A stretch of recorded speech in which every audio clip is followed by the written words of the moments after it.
হামাসের বিরুদ্ধে যুদ্ধ শেষ না হওয়া পর্যন্ত গাজায় কোনো ধরনের মানবিক সহায়তা এমনকি গমের একটি দানাও ঢুকবে না বলে জানিয়েছে ইসরায়েল, যা আন্তর্জাতিক মানবাধিকারের পরিপন্থী। গাজায় এখন খাদ্য, পানি ও ওষুধের মারাত্মক সংকট।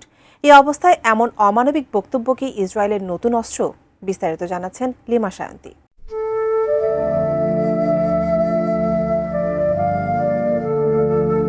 ফিলিস্তিনের গাজা উপত্যকায় এখনও খাদ্য সংকট এতটাই ভয়াবহ যে গাজাবাসী ঘাস, প্রাণী, এমনকি জ্বালানি হিসেবে ব্যবহৃত পোড়া কাঠ খাচ্ছেন বলেও রিপোর্ট এসেছে আরও আগেই, যার কারণে সেখানে পুষ্টিহীনতা ও ডিহাইড্রেশন আশঙ্কাজনক হারে বাড়ছে। এর মধ্যেও ইসরায়েলি আগ্রাসন অব্যাহত রয়েছে, যা এখন পর্যন্ত 50,000-এরও বেশি ফিলিস্তিনি নাগরিকের প্রাণ কেড়ে নিয়েছে।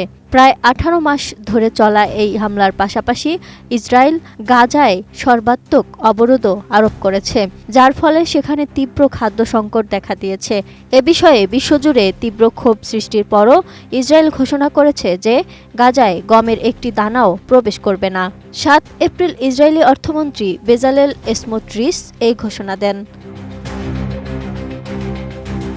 ওয়ালটন আবারও মিলিয়নিয়ার অফারে ওয়ালটন ফ্রিজ কিনে আপনিও হয়ে যেতে পারেন মিলিয়নিয়ার। তিনি জানান, গমের একটি দানাও গাজায় প্রবেশ করবে না। এই মন্তব্য ইসরায়েলি দৈনিক ইয়েদিওত আহরোনথে প্রকাশিত হয়। বার্তা সংস্থা আনাদোলুতে জানানো হয়, ইসরায়েল গত 2 মার্চ থেকে গাজার সীমান্ত ক্রসিং বন্ধ করে দিয়েছে, যার ফলে মানবিক সহায়তা, ত্রাণ এবং চিকিৎসা সরবরাহ বন্ধ হয়ে গেছে এবং একটি মারাত্মক মানবিক সংকটের সৃষ্টি হয়েছে। এই অবরোধটি গাজায় নতুন আক্রমণের অংশ হিসেবে আরোপ করা হয়েছে। ফিলিস্তিনের অবরুদ্ধ গাজা উপত্যকার মানুষের জন্য 2 মার্চের পর থেকেই টানা 16 দিন কোনো খাদ্য সহায়তা প্রবেশ করেনি বলে জানিয়েছে জাতিসংঘের আওতাধীন বিশ্ব খাদ্য কর্মসূচি WFP। সংস্থাটি গাজার উপর আরোপ করা পূর্ণাঙ্গ অবরোধ তুলে নিতে আবারও ইসরায়েলের প্রতি আহ্বান জানিয়েছে।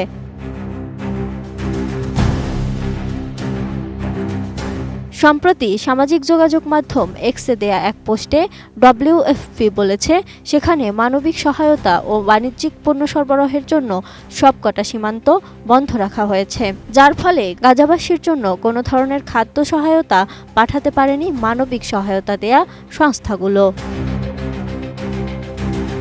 পোস্টে WFP আরও বলেছে, সরবরাহ সংকটের জেরে গাজায় নিত্যপণ্যের দাম অনেকটাই বেড়ে গেছে। সেখানে কিছু প্রধান পণ্যের দাম এখন 200%-এরও বেশি বেড়ে গেছে।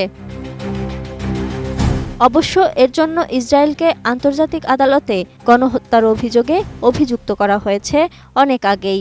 গাজায় তাদের এমন আগ্রাসী অভিযান এবং অমানবিক অবরোধ বিশ্বজুড়ে নিন্দিত হয়ে চলছে। তবুও সকল পরিস্থিতিকে উপেক্ষা করে ইসরায়েল এখনও পর্যন্ত নিজের অবস্থানে অটল রয়েছে। Lima Sayanti, desk report, ATN news.